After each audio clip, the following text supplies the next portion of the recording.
Assalomu alaykum, hurmatli uchrashuv qatnashchilari.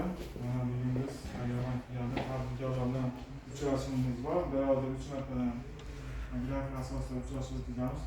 Tadbirkorlar klientga qanaqa savol, nima tadbirkorlik qilmoqchi bo'lsa, shu savollarga javob beramiz. Iloji bo'lsa yordam beramiz. Asal qanaqa mahsulot turlarimiz, nima qilmoqchi, qayerda to'xtab qoldik, shu masalalar bo'yicha sizlar bilan uchrashuv o'tkazamiz. Savollar bo'lsa, mana bitta savol beraman. Javob berib ketishmayman. Men Qidiruv mahallasidan Sherzod beraman. Bizda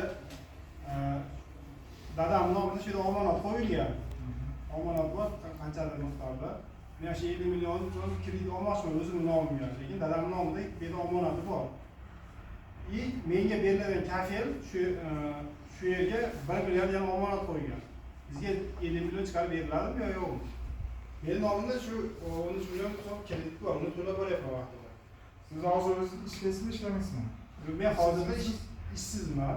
Ishsiz bo'lsangiz, siz nomingizga 50 million so'm kredit chiqadi, faqat oldindan shu olingan 13 million so'm kreditingizni bartaraf qilib so'rasangiz, sizdan keyin o'zingiz bartarafga topasiz. Assalomu alaykum. Men haqiqatdan ismim Bahodir.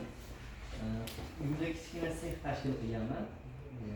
Yakka tarzda tadbirkorlik ochib, shuni o'z aylanma mablag'larini ko'paytirish maqsadida 100 milliongacha kredit oladigan bo'lsam, imtiyozli davr mavjudligi haqida. Hozir bizda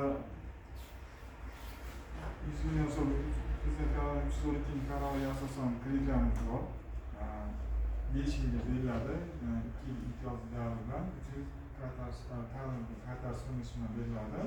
Siz bo'ladi hozir nechta ishlatasiz, nechta tikuvchi? Hozir to'rtta aylanma mablag'larni to'ldirish qiladigan bo'lsam, agar mablag' ajratilsa, shuni 10 tadan oshirmoqchiman. Tikuv mashina olasiz? Tikuv mashina. Tikuv mashina oladigan bo'lsangiz, hujjatlarni taqdim qilasiz. 20%lik 60 oyga sizga kredit beramiz. Tikuv mashina olasiz, ta'minotchini topasiz, ta'minot shartnoma qilasiz. Hujjatlar keladigan hujjatlarni aytadigan bo'lsam, guvohnomangiz kerak bo'ladi, rahbarda pasport kopiyasi kerak bo'ladi. Keyin kadastr hujjatingiz kerak bo'ladi, tikuv yuklarni joyingiz, kadastr hujjati kerak bo'ladi. Bu qolganlarni biznes reja qilasiz. Misol 100 million so'm olmoqchi bo'lsangiz, 100 million so'mga nima qilmoqchisiz? Oxirida biznesingiz foyda, zarar bilan chiqadigan nimalar bor.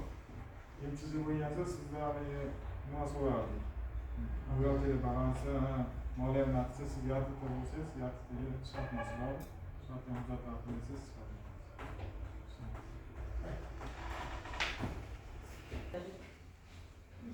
chiqadi. Yana kimda savollar bor? Agar savollar yo'q bo'lsa, kelgandan so'ng rahmat.